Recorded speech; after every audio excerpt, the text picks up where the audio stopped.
John Connor. If you're listening to this, you are the resistance.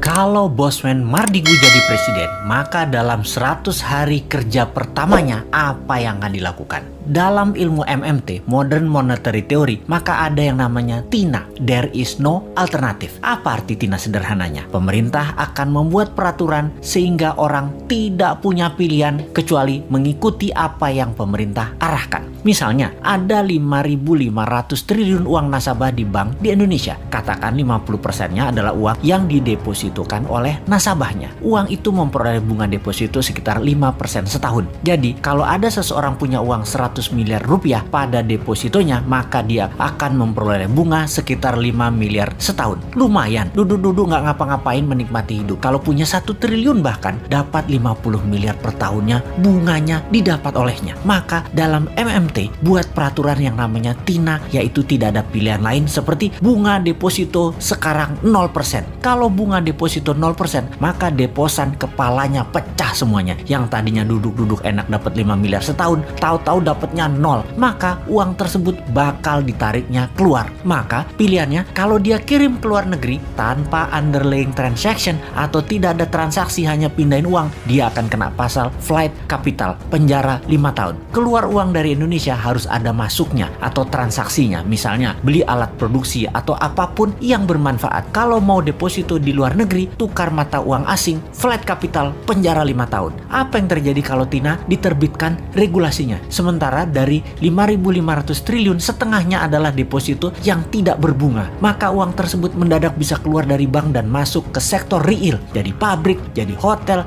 jadi kafe, invest di UKM, dan uang yang 2.000 triliun rupiah itu atau sama dengan APBN mengalir deras ke sektor ekonomi produktif. Ekonomi Indonesia dalam semalam akan berputar. Saat ini, strategi berekonominya adalah membatasi gerak peredaran uang. Tidak heran, karena itu memang strateginya old mind. Fakta saat ini uang beredar hanya 48% dari GDP nasional. Kemudian, pertumbuhan pinjaman perbankan hampir tidak tumbuh. Padahal, salah satu indikasi untuk tumbuh ekonomi sebuah negara adalah pertumbuhan pinjaman perbankan di sektor industri di atas 10% per tahunnya dibanding tahun yang lalu. Strategi TINA adalah membanjiri pasar dengan uang segar baru, yaitu uang di bank deposito nasabah digelontorkan keluar ke sektor real. Itu strategi pertama yang sudah kita jelaskan. Ada strategi berikutnya untuk membanjiri uang ke Indonesia, yaitu dalam 100 hari pertama Newmind menjabat presiden adalah memanggil para naga-naga yang telah lama berbisnis di Indonesia. Minimum 9 naga hadir di istana. Di istana dipasang kamera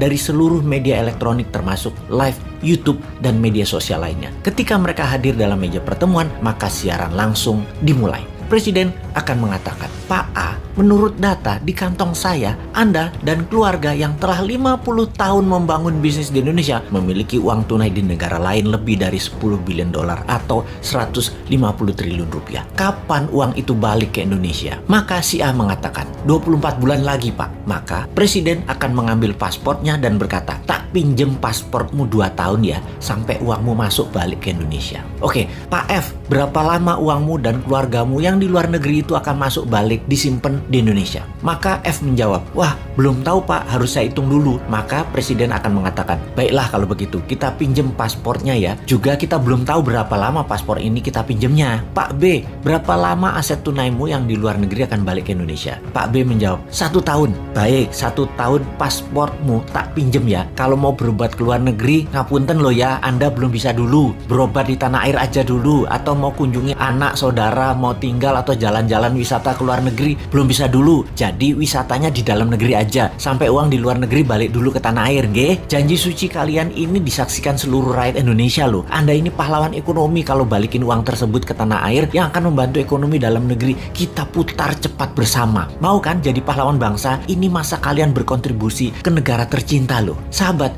dari 11.000 triliun yang ada di kantong, pasti dengan strategi ini minimum separuhnya balik masuk ke Indonesia dalam setahun ke depan. Sulit mereka para naga nggak keluar negeri karena berobat itu di masa tuanya. Mereka juga berpenyakit kok, nyaman dengan dokter luar negeri. Juga sulit mereka tidak mengunjungi dan melihat simpenan-simpenan tanda petik ya, simpenan mereka yang banyak itu. Makanya jangan pilih Mardigu jadi presiden.